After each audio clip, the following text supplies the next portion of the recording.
आपने फॉक्सवैगन चलाई है क्या कभी? Yes sir. चलाई है। बहुत ज्यादा। आपने पोलो चलाई है? पोलो भी चलाई है। आपने टाइगुन चलाई है? बिल्कुल। वो शायद आपको इस सेगमेंट की किसी और गाड़ी में शायद ही मिल पाए। It just blowed my mind. ये सच भी है। और मैं आपको ये कहूंगा कि अगर आप अपने माइंड को प्लान कर रहे हो VW के लिए, German engines are not easy to maintain. Nominal cost I guess आपको जितनी भी पड़ती है वो 4-5,000 ही पड़ता है। हेलो दोस्तों, स्वागत है आप सभी का मेरे इस चैनल पर। मेरा नाम है पारस सैनी और आज हम फॉक्सवैगन टाइगून का एक ओनरशिप रिव्यू करने वाले हैं। ये 1 लीटर इंजन है। इस जीटी की बैजिंग और इस जीटी की बैजिंग में मत जाना, ये कस्टमाइज करवाई हुई है, प्रॉपर इसकी ग्रिल चेंज है और ये गाड़ी चल चुकी है लगभग 24,000 किलोमीटर्स। तो इसकी एक सर्विस भी हो चुकी है जिसमें ऑयल चेंजिंग वाली सर्विस हो चुकी है। कितना खर्चा आता है, क्योंकि यार देखो, इस गाड़ी को लेने के बाद ना बहुत लोगों के मन में एक डाउट रहता है कि इसकी ना जो सर्विस कॉस्ट है और स्पेयर पार्ट की जो कॉस्ट है वो काफी ज्यादा रहती है। तो इस वीडियो में बहुत सारे लोगों के जो डाउट्स हैं, जो मिथ्स हैं, वो सारे क्लियर हो जाएंगे। बिकॉज आज हम जानने वाले हैं गाड़ी के ओनर से। तो बुलाते हैं गाड़ी के ओनर को, मिस्टर विशु जी को। Hello sir. हाय पारस। बहुत बहुत शुक्रिया सर आपका हमारे चैनल पर आने के लिए। Thank you. तो यार देखो, इस वीडियो में हम जानेंगे विशु जी से इस गाड़ी की क्या सर्विस कॉस्ट रहती है, 24,000 किलोमीटर चलाई है, कैसा स्पेस मिल जाता है, कैसा कंफर्ट है एंड कितना इसमें आपको माइलेज देखने के लिए मिल जाता है। तो बिना किसी देरी करते स्टार्ट करते हैं वीडियो को एंड जानते हैं विशु जी से कि इस गाड़ी के साथ साथ क्या उनके पॉजिटिव्स रहे हैं एंड क्या इसके नेगेटिव्स देखने के लिए मिल जाते हैं। तो विशु जी, स्वागत है हमारे चैनल में। सबसे पहला हमारा सवाल ये है, ये जो गाड़ी आपने चुनी है ना, इस सेगमेंट में सबसे तगड़ा कंपटीशन है। फॉक्सवैगन में क्यों जाना चाहा आपने? आपने फॉक्सवैगन चलाई है क्या कभी? Yes sir. चलाई है। बहुत ज्यादा। आपने पोलो चलाई है? पोलो भी चलाई है। आपने टाइगुन चलाई है? बिल्कुल। कोई किक में फील कुछ महसूस हुआ? पावर के अलावा क्या लगा आपको? पावर तो देखो पावर फॉक्सवैगन ही सब कुछ है इसका। पावर के लिए ही आपने लिया। फीचर्स तो मिल जाते हैं, वो हर गाड़ी में मिलते हैं, लेकिन जो पावर और किक मिलती है ना इस गाड़ी में, वो शायद आपको इस सेगमेंट की किसी और गाड़ी में शायद ही मिल पाए। हो सकता है वरना में आपको थोड़ा सा फील मिल सकता है उस चीज का, लेकिन जो एक्सपीरियंस आपको VW देगा शायद ही आपको किसी और गाड़ी में मिल पाए। देखिए, कड़वा है लेकिन सच यही है। सेगमेंट में एक से एक गाड़ियां हैं फीचर लोडेड, और तो और सीएनजी में भी आती है सेगमेंट में जी। लेकिन जिसे पावर चाहिए, जो कार एंथुजियास्ट है, वो VW या स्कोडा में जाना पसंद करता है। इससे पहले कौन सी गाड़ी थी आपके पास? इससे पहले मेरे पास Hyundai की ग्रैंड i10 थी। एकदम इस पे शिफ्ट किया आप? बिल्कुल सोचा नहीं था मैंने 0 स्टार से 5 स्टार वाला हूँ। मैं शायद शोरूम गया था ग्रैंड i10 का अपना नया वर्जन लेने, ओके। कि थोड़ा अपग्रेड करता हूँ, चलो ठीक है पुराने मॉडल से नया मॉडल ले लेता हूँ। फिर आई गेस मैं एक बार VW के शोरूम चला गया, ओके। और VW शोरूम जाने के बाद मैंने वर्टुस की टेस्ट ड्राइव भी ली थी। हाँ। बट मैं सेडान का इतना कोई फैन नहीं हूँ। ओके। मुझे SUV थोड़ी ज्यादा पसंद है। हम्म। तो इसका आई गेस मैंने वर्टुस का टेस्ट ड्राइव लिया और टाइगुन का टेस्ट ड्राइव लिया। It just blowed my mind. Okay. ठीक है, जो किक मुझे शायद इसको ड्राइव करके मिली, शायद अभी तक किसी और गाड़ी में नहीं मिली थी। तो जब आपने गाड़ी देखी, अभी जो आपने खरीदा है वेरिएंट, ये वेरिएंट कौन सा है और कितने की आपको ये पड़ी? ये मेरा TSI वेरिएंट है, 1 लीटर। Top line? हाँ जी, टॉप लाइन। ये मुझे 18 लाख के करीब पड़ी है। On road? हाँ, ऑन रोड पड़ी है। जाने को मैं GT के लिए भी जा सकता था, लेकिन उस टाइम पे मेरा बजट नहीं था। और GT और इस दोनों में डिफरेंस है एक चीज का। चाहे ये लीटर में कम है, लेकिन आप जब ड्राइविंग एक्सपीरियंस इसका एक्सपीरियंस करोगे, जो किक इस 1 लीटर इंजन देता है ना आपको, शायद वो आपको 1500 सीसी वाला इंजन भी शायद नहीं देता DSG के कारण।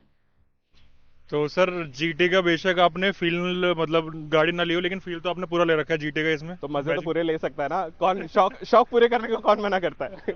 तो सर, मेरा क्वेश्चन ये है आपसे कि जैसे वॉक्सवैगन हमें पता है कि इसके इंजन रिलायबिलिटी रहती है बहुत, और बिल्ड क्वालिटी के लिए बड़ी फेमस है वॉक्सवैगन। बट काफी लोग ये कहते हैं कि इसकी जो मेंटेनेंस कॉस्ट है वो काफी एक्सपेंसिव है, और जो इसके पार्ट्स हैं वो इजीली अवेलेबल नहीं होते मार्केट में। तो कुछ ऐसा आपने फेस किया अभी तक? कहीं ना कहीं आई गेस ये सच भी है। और मैं आपको ये कहूंगा कि अगर आप अपने माइंड को प्लान कर रहे हो VW के लिए, और स्पेशली टाइगुन के लिए या किसी भी गाड़ी के लिए VW की, तो आपको ये अपने माइंड को प्रिपेयर करके चलना पड़ेगा कि आई गेस इनके कुछ मेंबरशिप कुछ प्लान्स होते हैं, एनुअल मेंटेनेंस प्लान्स होते हैं। अगर आप 4 ईयर प्लान साथ में ले लेते हो तो आपको फायदा ये रहता है कि आपको शायद वो हेडेक जो स्टार्टिंग में आपको ऑन एंड ऑन हर साल या हर सर्विस पे लेना पड़ेगा, वो शायद एक बार में खत्म हो जाता है। और मुझे लगा नहीं कि सर्विस कॉस्ट इतनी ज्यादा है। अगर आप जब गाड़ी ले सकते हो 18 लाख की, तो आपको शायद ये चीज भी सोच के चलनी पड़ेगी कि आपको मेंटेनेंस कॉस्ट भी रखना पड़ेगा उसका, क्योंकि German engines are not easy to maintain. Okay, तो बेसिकली आपका कहने का मतलब ये है कि अगर हम Volkswagen के शोरूम से कुछ प्लान लेते हैं तो हमें कुछ बाहर ऐसा देखने को नहीं मिलेगा इस गाड़ी के अंदर, हाँ, अगर हम प्लान obviously, को देखते हैं आपको ये है कि आप टेंशन फ्री हो जाओगे एक बार प्लान लेने के बाद। तो। तो जैसे कि ये 24,000 किलोमीटर सर ड्रिवन हो चुकी है, तो आपने प्लान ऑलरेडी ले रखा था इसका? प्लान ऑलरेडी मैंने ले रखा है। ओके, और बाकी इससे अलग जैसे प्लान जैसे रहता है कि उसमें आपका engine oil, oil filter, air filter, ये सारी चीजें रहती हैं, इससे अलग जो एनुअल सर्विस होती है, इस प्लान से अलग भी कुछ चीजें होती हैं सर्विस में, हाँ जी, तो उसका आपको पे करना पड़ता है? पे करना पड़ता है, but that is a nominal cost. If you are riding this kind of vehicle you have to bear that cost. तो क्या क्या चीजें जो आपकी नॉर्मल सर्विस में क्या क्या चीजें जो आपके पैक से अलग होके इसमें करवानी पड़ती है, वो क्या क्या चीजें हैं और उसकी क्या नॉमिनल कॉस्ट है वो आ जाती है? नॉमिनल कॉस्ट आई गेस आपको जितनी भी पड़ती है वो 4-5,000 ही पड़ता है, इससे ज़्यादा नहीं पड़ता आपका फिल्टर चेंज करवाने के बाद, ऑयल चेंज करवाने के बाद, and that's all the basic concept which you have to maintain. आप इसके बिना कैसे सर्वाइव करोगे? बिल्कुल। और 24,000 किलोमीटर जैसे ये गाड़ी चली है, तो अभी तक का आपका एक्सपीरियंस इस कार को लेके कैसा रहा है कि कंफर्ट से रिलेटेड, एंड इवन सबसे बड़ा मेन कॉन्सेप्ट जो रहता है, लोग आपके माइंड में डाउट रहता है कि ये गाड़ी कितना देती है? कितना देती है, जैसा इसको चलाओगे वैसा ये देगी। इसकी एक नेचर मैंने जो ऑब्जर्व करी है, आप इसको प्यार से चलाओगे ये आपको बहुत बेहतरीन माइलेज देगी। ठीक है, मैंने हाईवे पे शायद इसको 21-22 माइलेज भी निकाला है ऑटोमेटिक में? ऑटोमेटिक पे, ठीक है, लेकिन सिटी में मुझे ये 13-14 भी देती है और कभी कभी ये 7-8 पे भी आ जाती है। डिपेंड करता है रोड सिचुएशन और driving road situation, driving style, और आप कैसा ड्राइव करना चाहते हो उस टाइम पे। यू डोंट नो, आपका मूड ऐसा हो कि you want to rev it, so why to stop? This vehicle allows you to do that. तो कहने का मतलब इसमें आपको एक कॉम्बिनेशन पैक मिल जाता है, परफॉर्मेंस भी और माइलेज दोनों। बिल्कुल बिल्कुल। एंड इसकी स्पेस को लेके क्या कहना चाहेंगे सर? स्पेस आई गेस बहुत स्पेस है, बैठ के देखो।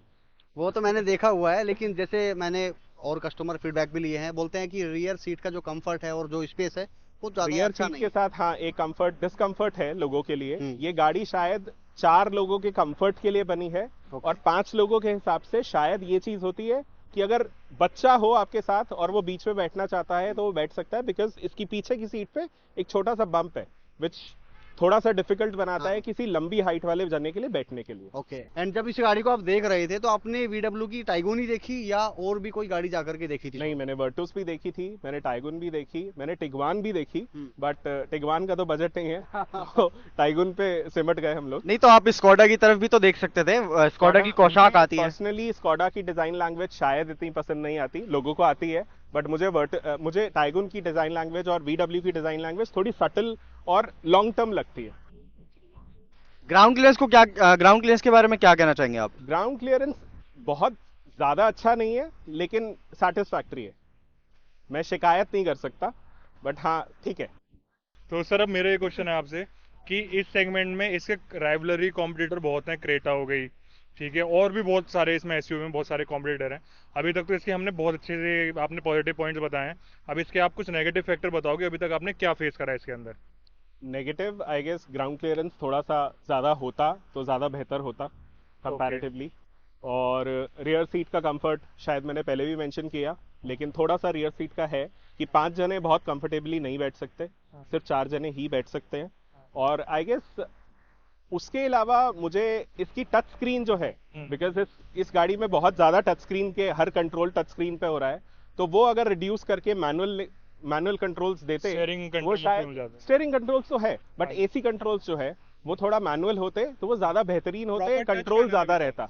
अदरवाइज क्या होता है, अभी जरा सा भी आपकी लेग लग जाती है या कुछ हो जाता है या हाथ जरा सा टच हो गया, कंट्रोल चेंज हो जाता है, कुछ ज्यादा ही सेंसिटिव है वो। हाँ। ये जो बात आप बता रहे हो ना, ये हर कस्टमर की शिकायत है। टिगवान टाइगून और जो एस्कोडा की कुशाक आती है ना, दोनों में सेम शिकायत है जी, उसमें लेग टच होता है नी अपना, और ये AC बंद भी हो जाता है कई बार। बिल्कुल बिल्कुल बिल्कुल। और इसका जो सही कह रहे हैं, वेंटिलेटेड सीट इसमें मिलती है आपको, वेंटिलेटेड सीट, उसकी सीट जब आप शांत माहौल में अकेले ड्राइव कर रहे हो तो आपको एक्स्ट्रा आवाज आती है कि शोर करती है। ऐसा नहीं लगता कि शोर FM करती है। चालू है? हाँ जी, पंखा चला दिया, पंखा चला दिया, FM तो नहीं, पंखा चला दिया।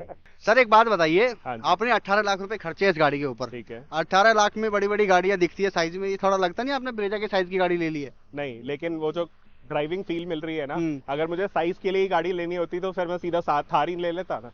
थार ले लेते, सही बात है। दूसरा एक चीज और बताओ, जैसे 18 या ये इसका टॉप मॉडल GT वाला 21 लाख 22 लाख का भी आता है, हाँ जी, पर्सनली आप अपनी सलाह से, क्योंकि आपकी वीडियो देखने के बाद ना बहुत लोग जाएंगे फॉक्सवैगन की तरफ, किन लोगों को सजेस्ट करोगे कि ये गाड़ी किन लोगों के लिए बनी है? किन लोगों के लिए बनी है? ये अलग अलग simply कैटेगरी गाड़ी की जनरेशन है।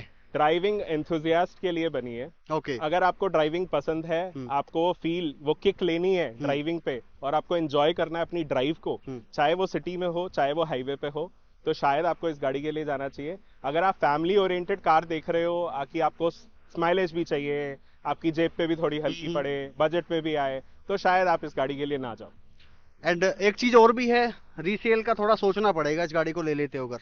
आई गेस VW की गाड़ी लेने के बाद आप रीसेल का नत सोचिए, क्योंकि आपको जो ड्राइविंग एक्सपीरियंस ये देगी, उसके बाद शायद ही आप रीसेल करना चाहोगे एक लंबे टाइम तक उसको। और कहने का मतलब ये है कि आप अपनी गाड़ी से पूरी तरह सेटिस्फाई हैं? जी मैं तो हूँ, बट ये नहीं चाहता कि हर कोई मुझे देखकर गाड़ी खरीदे। वो अपने एक्सपीरियंस और अपनी जरूरत के हिसाब से गाड़ी ले तो ज्यादा बेहतर होगा। और जैसे 1 लीटर का इंजन इसमें दिया गया है, हाँ जी, हाईवे पे आप गाड़ी ड्राइव करते हो, तो अगर आपको ओवरटेक करना होता है तो कई बार ऐसा महसूस नहीं होता कि गाड़ी अंडर पावर है वेट के हिसाब से? अंडर पावर है वेट के हिसाब से। एसी चालू रहे, 5 लोग बैठे हो, फील करो उस चीज को। हाँ नहीं, मैं कह सकता हूँ, लेकिन मुझे वो अंडर पावर कभी फील नहीं हुआ। I was able to take over any car which is crossing by me, except एक बार शायद कोई डिफेंडर मेरे साथ से निकल गई होगी, तो उसका मैं कुछ भी नहीं कर सकता। सही बात है। उसका 1.5 के साथ भी नहीं किया जा सकता। और बाकी इसका जैसे नाइट में इसमें ये एलईडी लाइट मिलती है, प्रोजेक्टर, इनका थ्रो वगैरह कैसा है? इनका थ्रो काफी अच्छा है, काफी अच्छा है। Comparative to other cars it's quite visible और काफी वाइड है। और एक नेगेटिव पॉइंट तो आपने नहीं बताया अभी तक। कौन सा वाला? जब आप इसको बैक गियर में डालते हो गाड़ी को, तो कैमरा कितना बड़ा दिखता है इसका? कैमरा बट मेरे लिए काफी है। नहीं, बट कैमरा की जो विजिबिलिटी है वो विजिबिलिटी, हाँ क्वालिटी थोड़ी इंप्रूव हो सकती थी, बिकॉज उसके ऊपर बहुत ज्यादा आई गेस वो ग्रेनी क्वालिटी जो है, वीडियो क्वालिटी जो है वो ग्रेनी हो जाती है ओके। रात के टाइम। सर एक चीज और जानना चाहूंगा, जैसे ये अंडर सब 4 मीटर से ऊपर सेगमेंट है आपका मिड साइड एसयूवी वाला, हाँ जी, तो ये आपका सिटी राइडिंग के लिए कैसी है, कि जो इसकी कटिंग वगैरह है, जो इसका टर्निंग रेडियस वगैरह, उस बारे में क्या कहना चाहेंगे? आई गेस 4 मीटर से ज्यादा जरूर है, लेकिन जो इसका कटिंग रेडियस है, जो टर्निंग रेडियस है, that is quite good comparative to other cars which I have felt. क्योंकि बिकॉज इसका जो टर्निंग रेडियस है 5.05 मीटर अप्रॉक्स है, एंड इवन इतना टर्निंग रेडियस आपको एक अंडर सब 4 मीटर कार में ही मिलता है, भाई तो उसी चीज के लिए। उसी चीज के लिए। तो देखो यार, सारे डाउट्स आपके इस वीडियो में क्लियर हो गए हैं। फॉक्सवैगन की गाड़ी आपको लेनी चाहिए या नहीं लेनी चाहिए, विशु जी ने आपके सारे डाउट्स क्लियर कर दिए हैं। माइलेज, बिल्ड क्वालिटी एंड आपको ड्राइविंग प्लेजर चाहिए, तो ये गाड़ी आपको बहुत सारी चीजें प्रोवाइड करती है। बट अगर आप पर्टिकुलर फीचर के साथ जाना चाहते हैं तो आप किसी और गाड़ी के साथ जा सकते हैं। तो बहुत बहुत धन्यवाद सर, आपने अपना कीमती समय दिया और हमारे दर्शकों को बताया कि एक्चुअल में ये गाड़ी किन लोगों को लेनी चाहिए। तो यार वीडियो देखने के लिए बहुत बहुत शुक्रिया। मिलते हैं इस तरीके के इंटरेस्टिंग वीडियोस के साथ।